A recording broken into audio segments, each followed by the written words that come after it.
electronic kidnapping attempt that's netting criminals tens of billions of dollars a year. It's called a ransomware attack. It affects the computer systems of individuals, small local businesses, and even government agencies. Tonight, consumer investigator Steve Sprazier getting answers and tells us how to protect ourselves.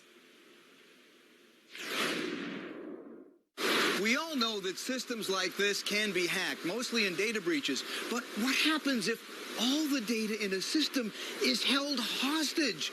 It's a growing problem that potentially affects every person or organization which uses a computer system.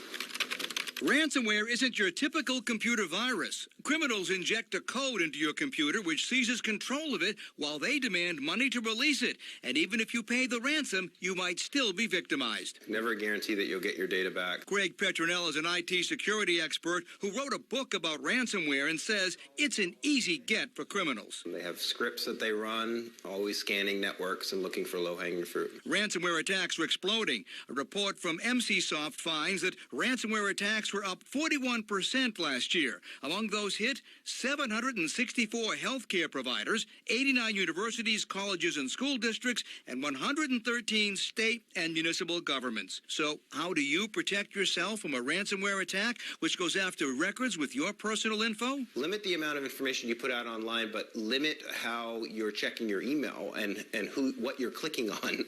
Unsubscribe to things that you don't need or want. And it's not just big corporations which are ransomware victims. Common myth, too small, I'm too small, they won't hack me, right? No, absolutely they will. They're lazy. And if you're a doctor, accountant, or somebody else running a small business with a computer system filled with sensitive information, here's what you should do. So you want a backup system that typically encrypts the data that's backed up and then is disconnected from your network. And make sure you have several layers of computer protection. The more, the better. And as an individual, one of the best ways that you can protect yourself, make sure that the updates to your computer operating system are in, because those updates often contain computer security patches which block the way that the ransomware attackers get into your system. Working for you, I'm consumer investigator Steve Sprazier.